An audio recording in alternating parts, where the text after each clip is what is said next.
말씀 느헤미야 13장 23절로 31절 말씀을 봉독하겠습니다.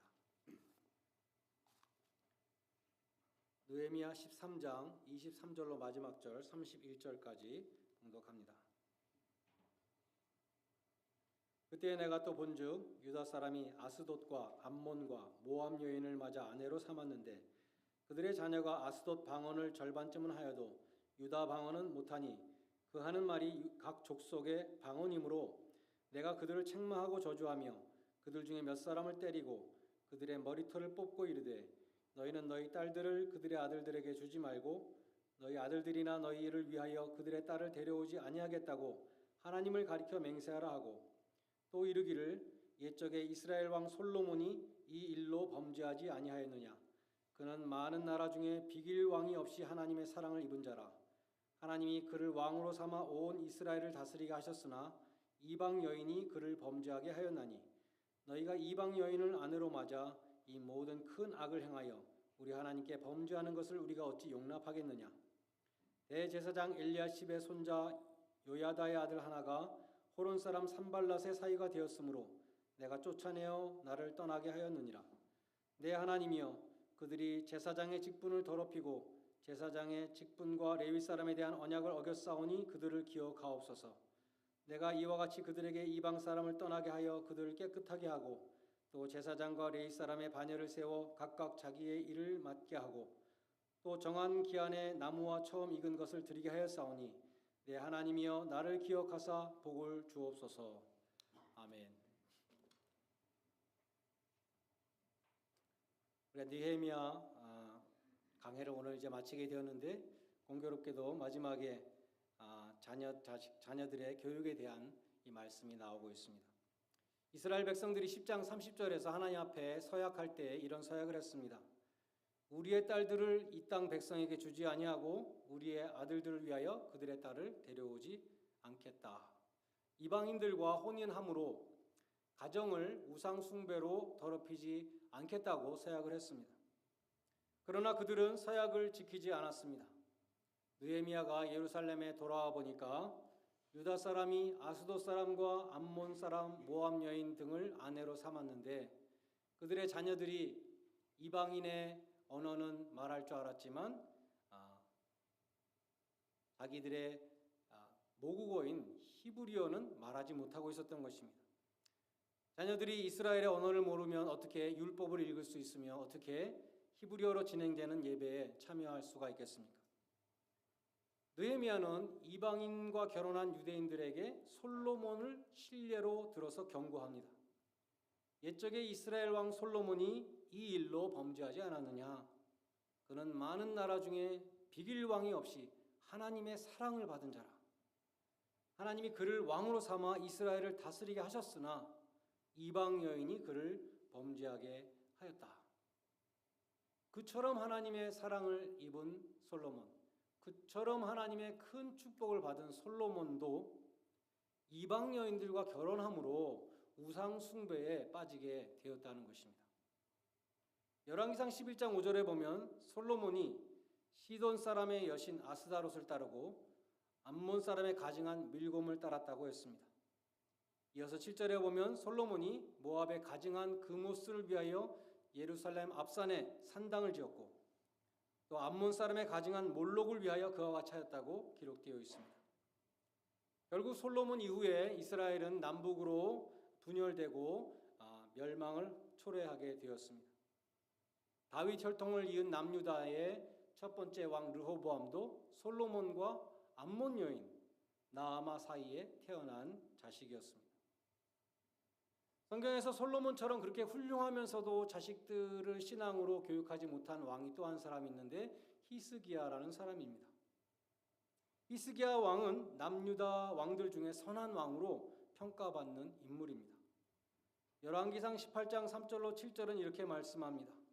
히스기야가 그 조상 다윗의 모든 행위와 같이 여호와 보시기에 정직하게 행하여 그가 여러 산당들을 제거하고 주상을 깨트리며 아세라 목상을 찍으며 히스기야가 이스라엘 하나님 여호와를 의지하였는데 그의 전후 유다 여러 왕 중에 그러한 자가 없었으니 또 그가 여호와 연합하여 그에게서 떠나지 아니하고 여호와께서 모세에게 명령하신 계명을 지켰더라.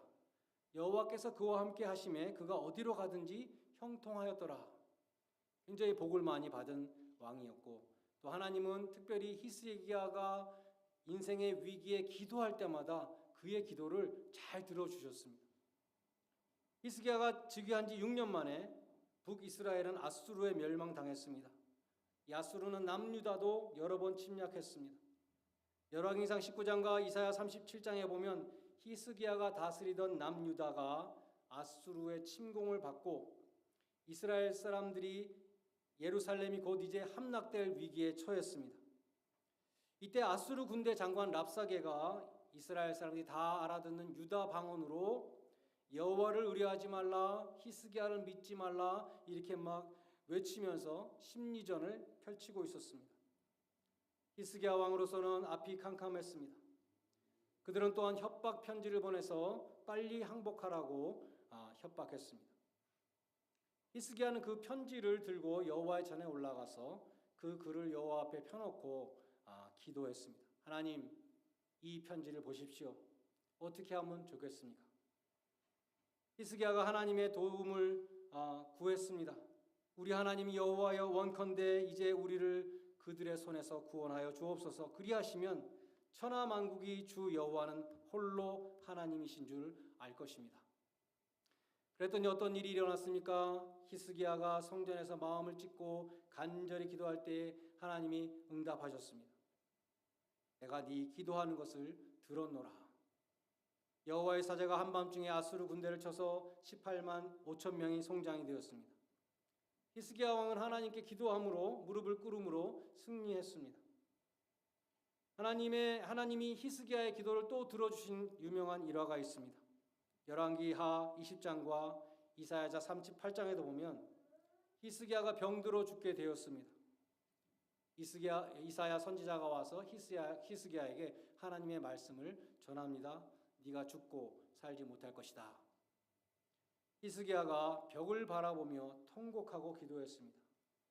여호와여 구하오니 내가 진실과 진심으로 주 앞에 행하며 주께서 보시기에 선하게 행한 것을 기억하옵소서. 하나님이 응답하셔서 이사야 선지자를 통해서 이렇게 말씀하셨습니다.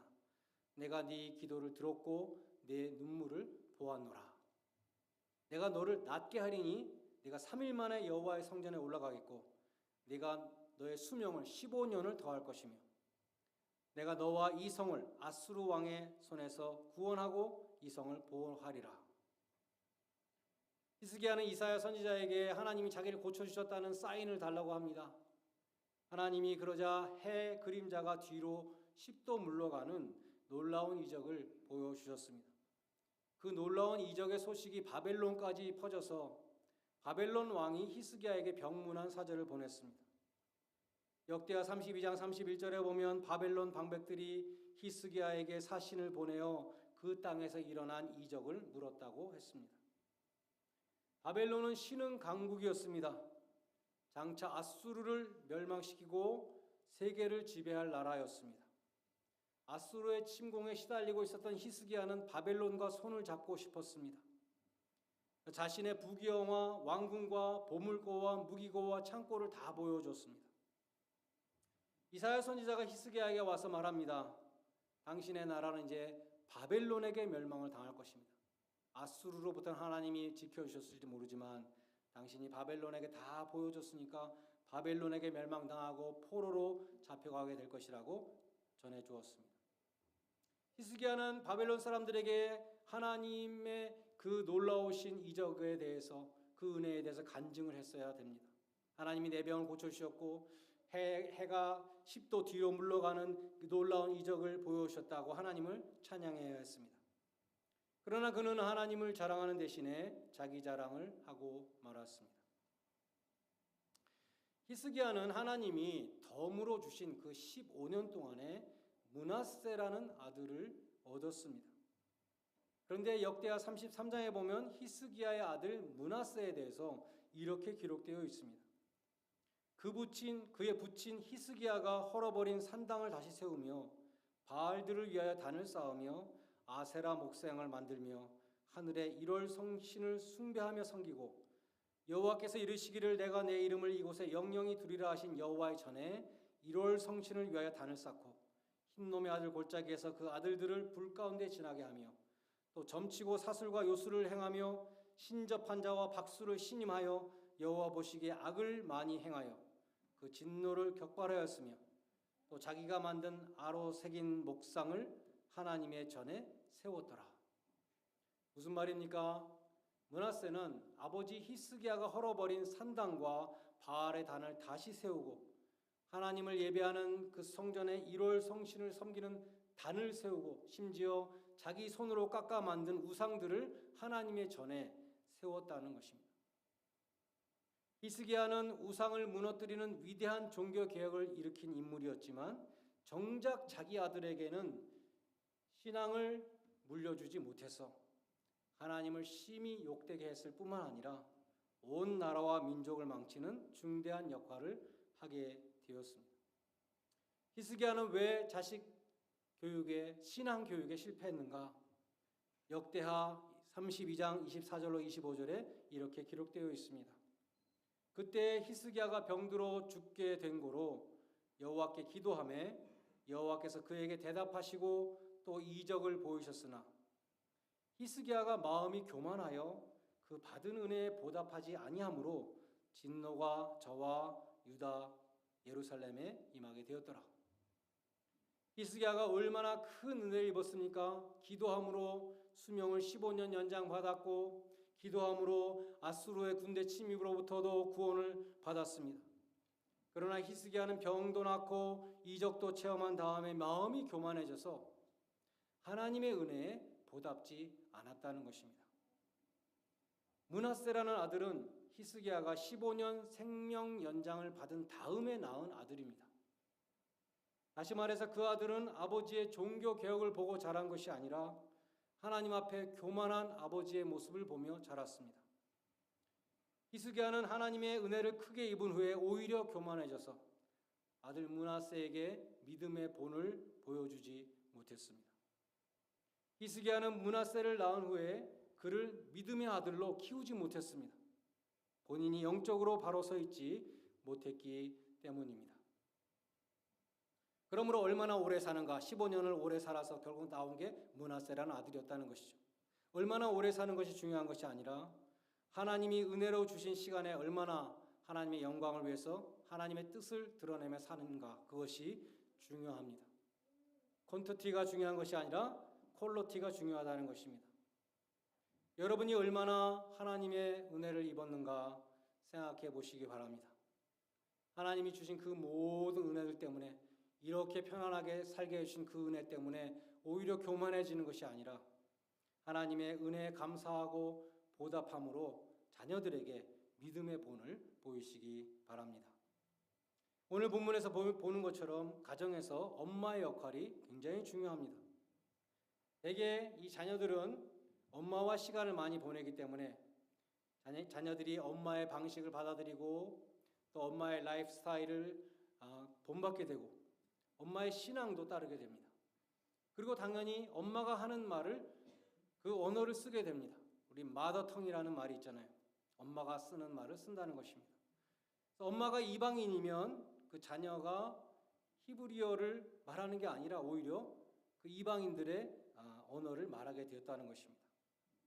하지만 성서는 히브리어로 기록되어 있고 또 성전에서 드릴 때 예배 드릴 때 히브리어로 예배를 드리기 때문에 그 자녀들은 신앙 교육을 받을 수 없게 되는 것입니다. 느헤미야는 유다의 아이들이 이방인 엄마의 언어에는 어느 정도 유창하지만 히브리어를 전혀 못하는 것을 발견했습니다. 하나님의 말씀이 봉독될 때에 그들은 그 뜻을 이해할 수 없었습니다. 더욱이 엄마들은 아스돗과 암몬과 모압의 신들을 섬기면서 자식들에게도 그들의 신에 대해서 가르쳤을 것이고 어떻게 기도해야 되는지 그런 방식들도 가르쳐 주었을 것입니다. 그래서 이방인과 혼인한 사람들은 가정의 신앙을 지킬 수 없었음은 물론이고 우상을 숭배하는 그러한 가정이 되게 되었습니다. 성경에서 자식에게 신앙을 잘 전수해 준 어머니로 모세의 어머니를 들 수 있습니다. 요게벳이라는 어머니. 출애굽기 2장 9절에 보면 나일강에서 모세를 발견한 바로의 딸이 모세의 누이에게 이렇게 말하죠. 이 아이를 데려다가 나를 위하여 젖을 먹이라. 내가 그 싹을 주리라. 남자아이만 태어나면 다 죽임을 당하는 그 상황 속에서 모세는 그래서 자기 어머니의 젖을 먹으며 자라게 되었고, 모세의 어머니는 애굽 궁정에서 양육비까지 받으면서 당당하게 기르게 되었습니다. 모세를 향하신 이 하나님의 놀라우신 보호하심과 역사를 우리가 보게 되는 것이죠. 아마도 모세는 젖을 뗄 때까지 어머니로부터 신앙 교육을 받았을 것입니다. 어머니는 모세에게 눈을 맞추고 말했을 것입니다. 모세야, 너는 하나님의 백성이다. 너는 히브리 백성이다. 저 창밖에서 애굽 사람들에게 매맞고 쓰러지는 사람들의 신음소리를 들어봐라. 그들은 너의 동족이다. 너는 동족을 사랑해야 된다. 너는 하나님을 섬겨야 한다. 모세는 그 후에 애굽의 궁정에서 이방 종교와 문화 그리고 그 모든 학문들을 다 전수받았지만 그 모든 세속적인 교육이 모세가 어머니의 무릎에서 받았던 그 신앙 교육을 무효로 만들지 못했습니다.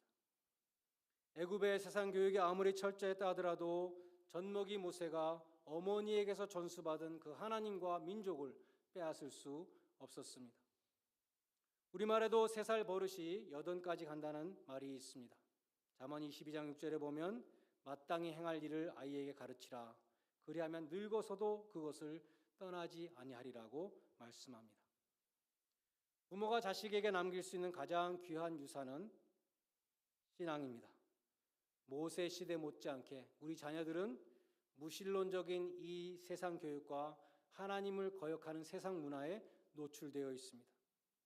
그러나 그 모든 것이 여러분의 자녀들에게 심어준 신앙을 없애하지 못한다는 것을 기억하시기 바랍니다.